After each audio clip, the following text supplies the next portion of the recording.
Il faut savoir que dans Apocalypse 19, Dieu va venir saisir l'apôtre Jean. Dieu va l'emmener dans le futur. Il va voir les choses qui vont arriver dans le temps. Et parmi les choses qui vont arriver, l'apôtre Jean va voir le mariage de Jésus. Et dans la vision qu'il fait du futur qu'on appelle l'Apocalypse, il dit Jésus est en train de se marier. Ou alors Jésus va se marier maintenant. Et il continue en disant, ce qu'il a choisi pour lui s'est fait belle. L'épouse s'est préparée, elle s'est fait belle. Au verset 8, pour vêtements, elle a reçu un habit de toile fine, brillante et pure. La toile fine, ce sont les actions justes de ceux qui appartiennent à Dieu. Verset 9, l'ange me dit, écrit, ils sont heureux les invités au repas de mariage de l'agneau. Puis il ajoute, ce sont des paroles de Dieu lui-même. Alléluia. Apocalypse 21.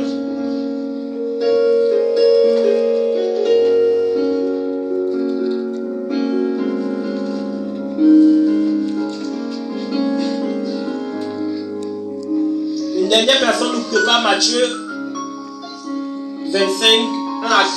Comme Matthieu 25, 1 à 13 est long, 3 personnes vont lire. Une personne va lire du verset 1 au verset 4. Une autre personne va lire du verset 5 au verset 9. Une dernière personne va lire du verset 5 au verset 8.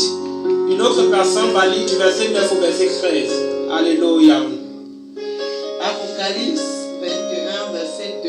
Oui. 9 à 11. Et je vis descendre du ciel d'autres, d'après Dieu, la ville sainte, la nouvelle Jérusalem, préparée comme une épouse qui s'est parée pour son époux. Puis un des 7 anges qui tenait les 7 remplis de 7 derniers fléaux vint, et il m'adressa la parole en disant, viens, je te montrerai l'épouse, la femme de l'agneau. Et il me transporta en esprit sur une grande et haute montagne. Et il me montra la ville sainte, Jérusalem, qui descendait du ciel d'auprès de Dieu, ayant la gloire de Dieu. Alléluia. Son éclat était semblable à celui d'une pierre très précieuse, d'une pierre de jaspe, transparente comme du cristal. Amen. Gloire à Dieu. 3 personnes pour Apocalypse 25. Première personne 1 à 4. Deuxième personne 5 à 8. Dernière personne 9 à 13. Matthieu 25, merci. Matthieu 25, le verset 1 à 4. Alors le royaume des cieux, qui ayant pris leur lampe, allèrent à la rencontre de Alors le royaume des cieux sera semblable à 10 vierges qui, ayant pris leur lampe, allèrent à la rencontre de l'époux. 5 d'entre elles étaient folles et 5 sages. Les folles, en prenant leur lampe, ne prirent point d'huile avec elles, mais les sages prirent avec leur lampe de l'huile dans des vases. Amen. Amen.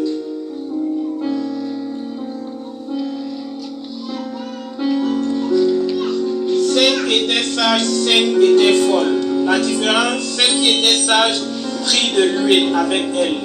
Et celles qui étaient folles n'avaient pas pris de l'huile. Alléluia.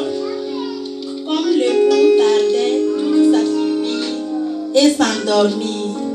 Au milieu de la nuit, on cria, voici l'époux, allez à la rencontre.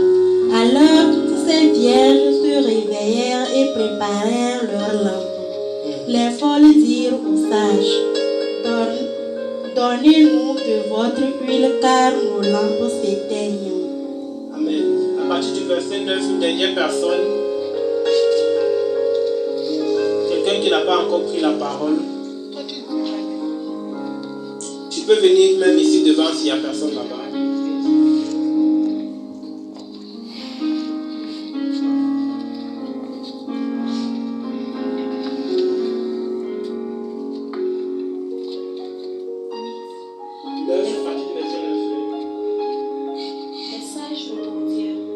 Non, il n'y en aurait pas assez pour nous et pour vous. Allez plutôt chez eux qui en ont et achetez-en pour vous. Pendant qu'elles allaient en acheter, le pont arriva. Celles qui étaient prêtes entrèrent avec lui dans la salle des noces et la porte fut fermée. Plus tard, les autres vierges vinrent et dirent, Seigneur, Seigneur, ouvre-nous. Mais il répondit, je vous le dis en vérité, je ne vous connais pas. Veillez donc, puisque vous ne savez ni le jour ni l'heure. Amen. Amen. Veillez donc, puisque vous ne savez ni le jour ni l'heure. Lorsque nous lisons la Bible, nous comprenons que l'histoire de Christ et de l'Église, c'est aussi l'histoire d'un mariage. Déjà, avant de développer cette thématique, je vais apporter une petite précision. Les choses que nous allons dire sont vraiment des choses du domaine de l'esprit. Il ne faudra pas vouloir parfois tout comprendre avec la sagesse humaine. Sinon, quelqu'un risquerait de dire comment un homme peut être parmi l'épouse de Christ. Alléluia. Amen. Il faut déjà savoir que l'épouse n'est pas chacun de nous. Mais nous faisons partie du corps de l'épouse. Donc il faudrait aussi que quelqu'un se dise que Jésus là c'est un bon polygame.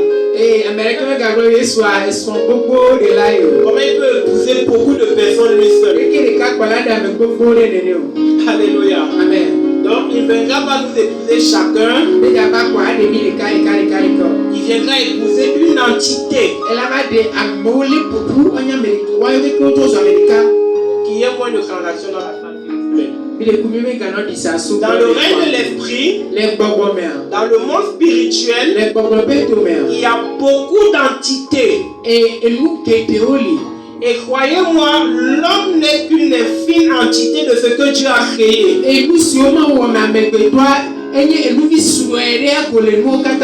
Déjà quand tu lis Apocalypse, tu vois des entités qui sont bizarres. Alléluia. Amen. Elles ont une constitution physique bizarre. Parfois elles sont de Dieu. Parfois elles sont dans le camp de l'ennemi, des ténèbres. Il y a des entités à elles seules qui sont représentées par plusieurs créations.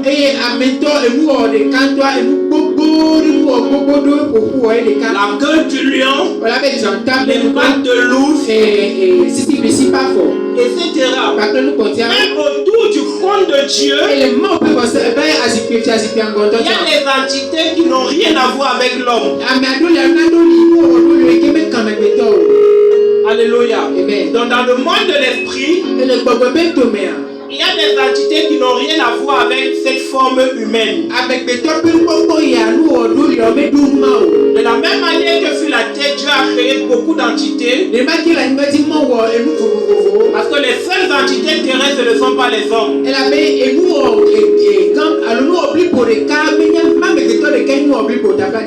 animaux sont une entité. Les arbres, les plantes sont une entité. Jésus avait parlé au figuier. Le figuier a obéi parce que le figuier est une entité qui est une fille. Mais qui fonctionne très différemment de l'homme. Est-ce que je parle à quelqu'un? Donc dans la création de Dieu, il y a des entités, si tu veux te limiter à la forme forme corporelle de l'homme.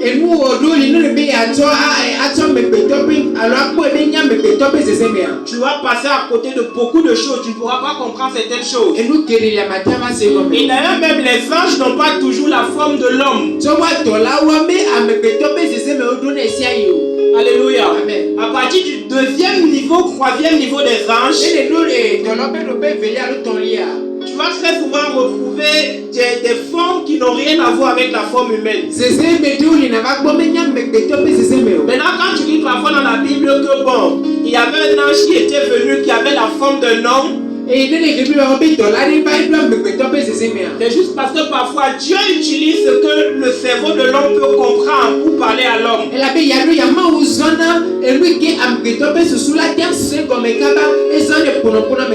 a des entités divines, pas sataniques divines. Si tu les vois, tu risques même d'avoir peur. Alléluia.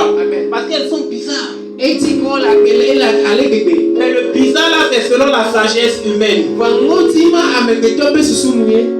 Quand tu lis la Bible, beaucoup de ceux qui avaient vu des anges, à un moment donné, ils disent qu'ils ont eu peur.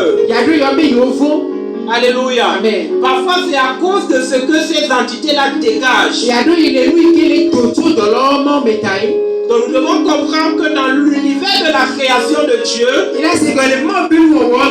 il y a beaucoup d'entités. D'ailleurs, même je vais ouvrir une parenthèse et dire quelque chose.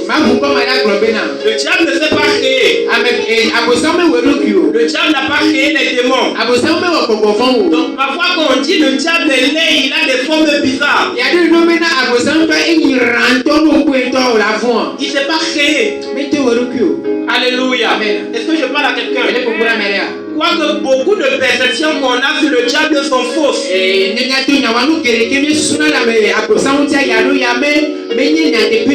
Mais il y a des démons qui se sont révélés à des hommes dans leur forme réelle. Des formes bizarres. Des formes que la sagesse de l'homme ne peut pas comprendre. Alléluia. Amen.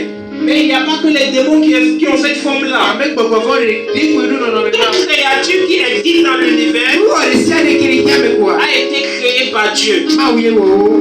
Alléluia. Est-ce que je parle à quelqu'un? Amen. Amen. C'est vrai que le mal peut amplifier la laideur de quelque chose. Dieu peut t'avoir créé sous une forme. Mais si tu ne prends pas bien soin de toi, tu vas faner, tu deviendras bizarre, etc. Alléluia. Mais toute créature a été créée par Dieu. Donc l'église sur le plan spirituel est une entité. L'église est une entité. Chaque chrétien est le corps d'une entité. Est un membre d'une entité. Alléluia. Amen. Donc celle que Christ va épouser, c'est pas chaque membre. Mais c'est le rassemblement de chaque membre qui a donné naissance à un corps. Qui n'est pas un corps physique, mais qui est un corps spirituel. Donc Jésus-Christ n'est pas un polygame. Alléluia. Il n'est non plus un pédophile. Ou encore un homosexuel. Comme certaines doctrines semblent en fait, du moins à dire. Par défaut de compréhension de certaines vérités spirituelles. Alléluia. Qui est l'épouse? Lorsqu'on parle de l'épouse, et je vais juste donner cette introduction, et à partir de dimanche prochain, nous allons aller plus en profondeur. Je crois le dimanche qui va suivre, le troisième dimanche, le dimanche prochain, on fera une pause parce qu'on sera dans les 13 portes du séjour des morts. On sera dans le programme de 6 jours. Mimi ate popo preach la bemila no na pe kika mate pe tio ko de durame. Et je crois le dimanche d'après, on va continuer. Et considère qu'il a trop pleuré kwa nya aye. Par la grâce de Dieu. Tout mon femme me. Alléluia. Amen. Alléluia. Amen. Et d'ailleurs, dans cette thématique, on parlera en profondeur de la puissance de Dieu. Et tanya mia popo vraiment peut s'aimer. Qui est l'épouse? Mais kenye skonyono. L'épouse, Skonyono. c'est le corps de Christ. Enye Kristo pensila. Alléluia. Amen. L'épouse, c'est l'église. Enye habea. Qui est l'église? Mais kenye habea. L'église, c'est le corps de Christ. Amen. Kristo pensila.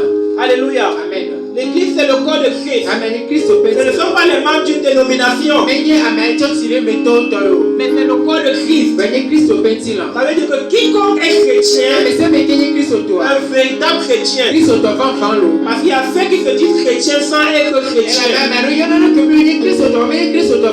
C'est pas le fait de venir à l'église qui fait de moi un chrétien. C'est pas le fait que mon père soit pasteur qui fait de moi un chrétien. C'est pas le fait que je fasse quelque chose à l'église qui fait de moi un chrétien. Mais c'est le fait de rencontrer Jésus. D'avoir une rencontre personnelle avec Christ. Et de lui avoir réellement confié nos vies. Alléluia. Et eu l'expérience du salut. Et d'ailleurs, c'est facile de savoir si tu as eu l'expérience du salut. Mais je n'ouvre pas la parenthèse. Alléluia. Donc je disais, l'église ou alors l'épouse, c'est l'église de Dieu. Et l'église de Dieu, c'est le corps de Christ. Maintenant, quel est notre challenge? C'est d'avoir une place dans la dimension de l'épouse. C'est de faire partie du corps de l'épouse. Afin d'être heureux et dans la joie avec l'époux. Alléluia. Ce vers quoi nous cheminons, c'est qu'à la fin de nos vies, et à la fin du monde, qu'on ait une place dans la dimension de l'épouse, dans le corps de Christ, que Jésus viendra chercher. Est-ce que quelqu'un comprend quelque chose? Alléluia. Amen. La deuxième chose que je voudrais dire, pour parler de l'épouse, c'est que l'épouse, c'est l'ensemble de ces personnes-là qui ont été fiancées et qui, à la fin, seront remis à l'époux.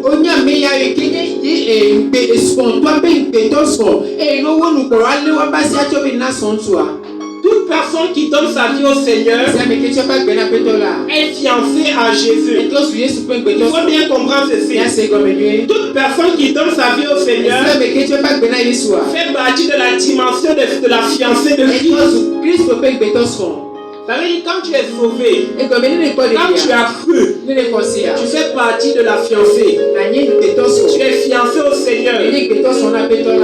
Alléluia. Amen. Mais malheureusement, toute fiancée ne deviendra pas l'épouse. Tous ceux qui auront fait partie de la dimension de la fiancée ne feront pas automatiquement partie de la dimension de l'épouse. Il y a des chrétiens qui sur la terre ont fait partie de la dimension de la fiancée. Parce qu'elles ont remis leur vie au Seigneur. Mais lorsque Jésus reviendra enlever l'église, ils ne seront pas enlevés. Elles ne seront pas enlevées. Alléluia. Et elles ne feront pas partie de la dimension de l'épouse. Parce que n'ayant pas été enlevée, n'ayant pas eu une place aux côtés de l'époux. Et cette catégorie de personnes, Dieu leur donnera une deuxième chance. Non plus pour être son épouse, mais pour être les invités du mariage. Lorsque nous lisons Apocalypse 19, on parle de deux catégories de personnes. On parle de l'épouse et on parle des invités. Il y aura des invités qui viendront du ciel. les créatures d'en haut. Mais il y aura d'autres vérités qui viendront de la terre. J'aurai le temps de développer. Il y a une catégorie de chrétiens. Mais ce sont les chrétiens des derniers temps.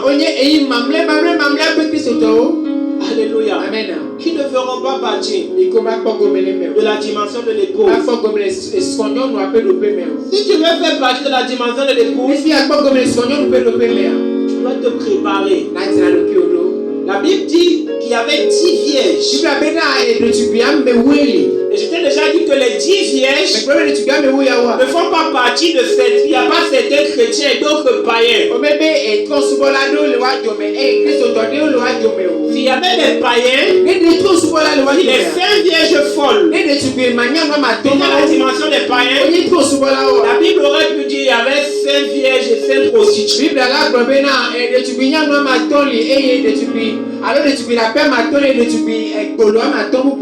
la Bible dit que 10 vierges, ça parle des chrétiens, ça parle de ceux qui connaissent le Seigneur. Ça ne parle même pas d'une catégorie qui appartient à une autre religion. Quelqu'un pourrait dire peut-être les 5 vierges folles, peut-être ce sont des gens qui appartiennent à d'autres religions. Peut-être ils ont d'autres dieux. Alléluia. Amen. Ça parle des chrétiens, peu importe le corps dans lequel tu es.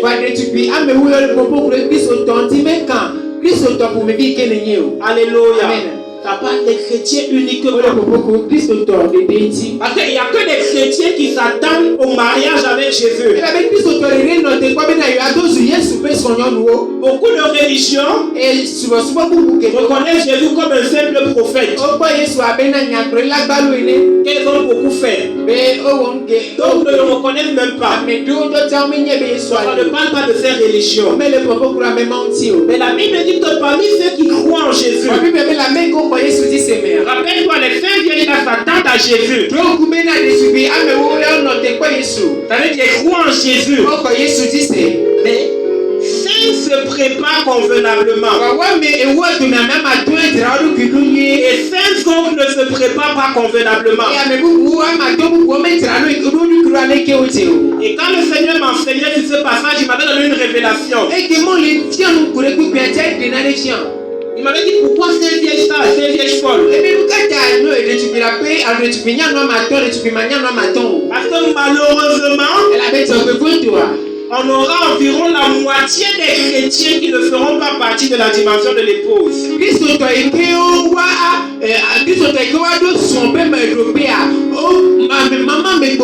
Tous fiancés, mais pratiquement la moitié de ceux qui vont à l'église, qui croient en Jésus, qui sont chrétiens, ne vont pas se retrouver dans la dimension de l'épouse. Pourquoi?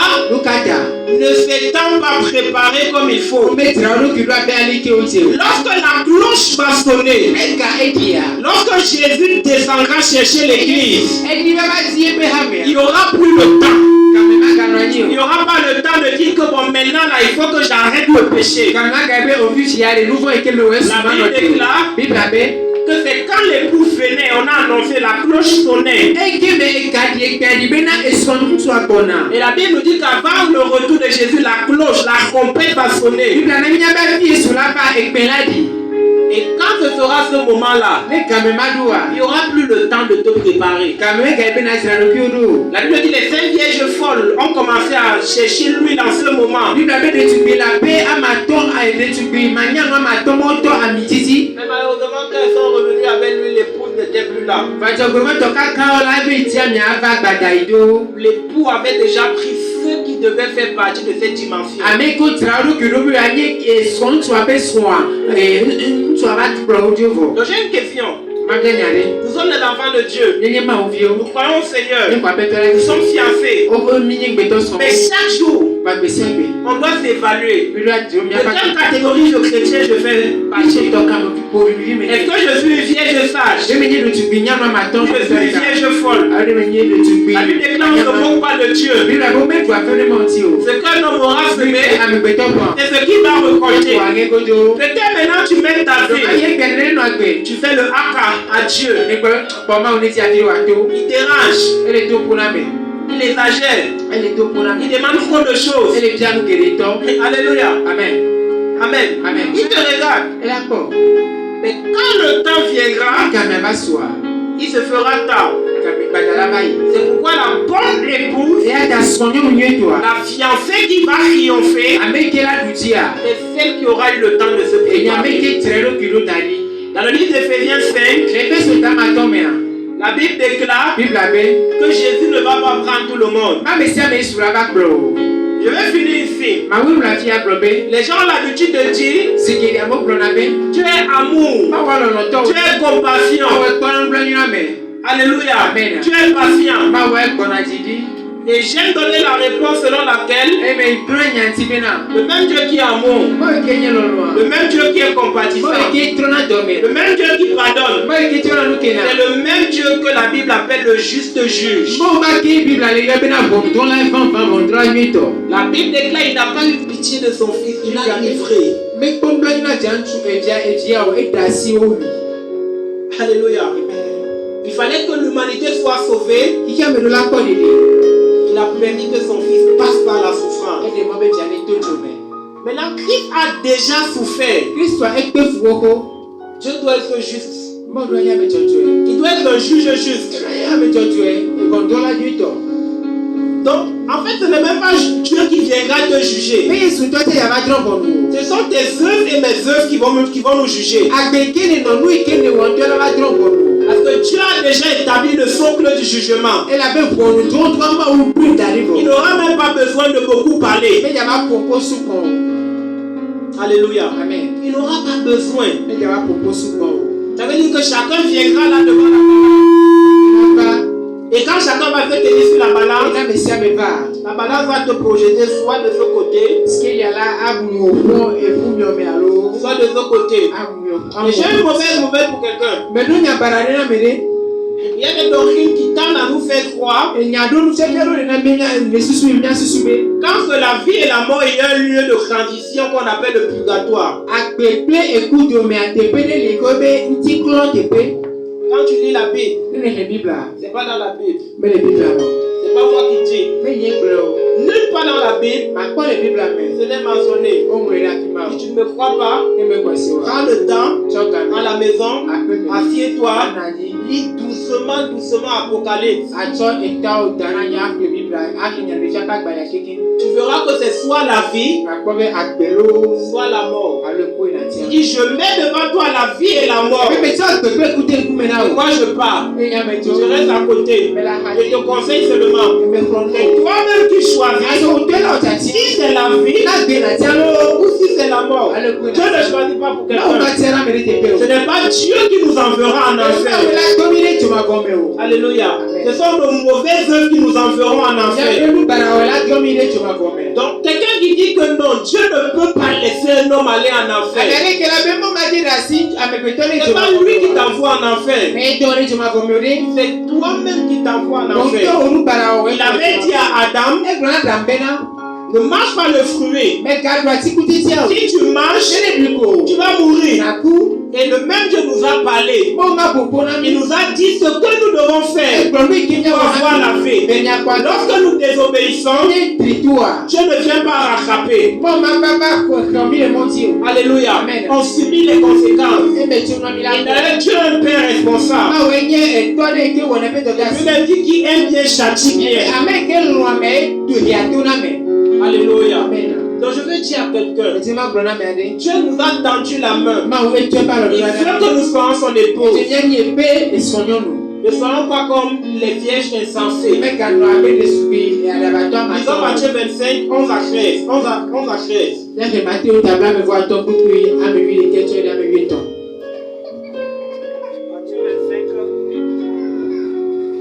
Matthieu 25, 11 à 13. Il y a partir du verset 10, s'il te plaît. À partir du verset 10. Les imprévoyantes partirent donc acheter de l'eau. Mais pendant ce temps, le marié arriva. Les 5 jeunes filles qui étaient prêtes Qui était prête. Elle était prête, mon gars. C'est pas le hasard qui va nous amener au ciel. Alléluia.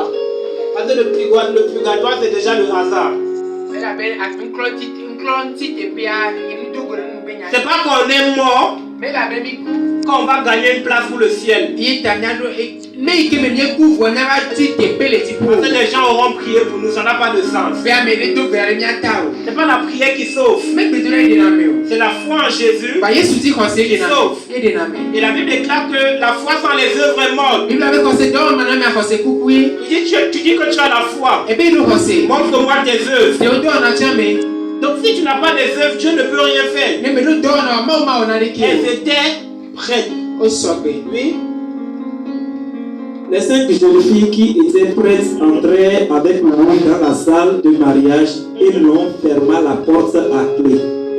Plus tard, les autres jeunes filles arrivèrent et s'écrièrent: Maître, maître, ouvre-nous. Mais le marié répondit: Je vous le déclare, c'est la vérité. Je ne vous connais pas. Il dit: Je ne vous connais pas. Je ne vous connais pas. Donc, elles ont donné les yeux au Seigneur. Alléluia. Amen. Elles marchaient avec les vieilles sages. Et riaient ensemble. Elles dormaient ensemble. On faisait tous ensemble. On servait Dieu ensemble. Alléluia. Amen. Mais les vieilles sages aussi n'étaient pas gentilles. Alléluia. Amen. Et ce sont des choses qui vont arriver. Il dit à la fin, on dit, on n'a pas assez. Si on veut prendre le peu qu'on a pour vous donner, on va rater. Je vais expliquer, mais pas aujourd'hui. Et d'ailleurs, j'ai parlé de ça déjà. Il dit qu'il y a des temps qui arrivent. Et ces temps sont imminents. Ces temps ne sont plus loin. Il y a des temps qui arrivent où tu n'auras pas la force de prier pour toi et de prier pour ton frère. Il y a des temps qui arrivent, alléluia, où tu n'auras pas la force de jeûner pour toi et de jeûner pour ton frère. Parce qu'il y a une persécution qui arrive sur l'Église. Et dans cette persécution, il faudra que chacun sauve sa tête. Est-ce que je parle à quelqu'un? Nous devons nous réjouir maintenant. Les choses sont simples. Il n'y a pas encore la persécution. Il y aura des moments où même trouver ton frère, lui dire que pardon, mettons-nous ensemble, prions ensemble. Il n'y aura pas l'opportunité. Parce qu'il y a des temps où, quand on va attraper 2 personnes en train de prier, on va les persécuter. On va dire on coupe le texte. Maintenant, si tu n'as pas la foi, la dimension des apôtres, tu risques de renier même la foi. Bien aimé, la Bible est claire. Les jours des temps de la fin sont des jours glorieux. Et ce sont aussi les jours des ténèbres. Ce sont des jours assombris par le mal. Et l'une des choses qui ne marque pas la parabole des 10 vierges, l'époux avait tellement tardé. Toutes les vierges se sont endormies. Ça parle d'une période où on monte dans l'église. Même les vierges sages s'étaient endormies. Est-ce que je parle à quelqu'un? Il dit même les filles, toutes étaient endormies. Mais sauf que les sages avaient une particularité. Elles avaient des réserves d'huile. Alléluia. Amen. L'épouse, c'est Dieu qui l'a choisi. Il ne choisira pas tout le monde. Il choisirait une catégorie de chrétiens. Tu sais, dans une famille royale, Même le roi ne peut pas accepter que le prince épouse n'importe qui. Ils ont même une famille royale. Il y a certains parmi nous aussi. Alléluia. Amen. Et il y a des familles où on n'accepte pas qu'un fils, une fille épouse n'importe qui. On est regardant. La Bible est claire.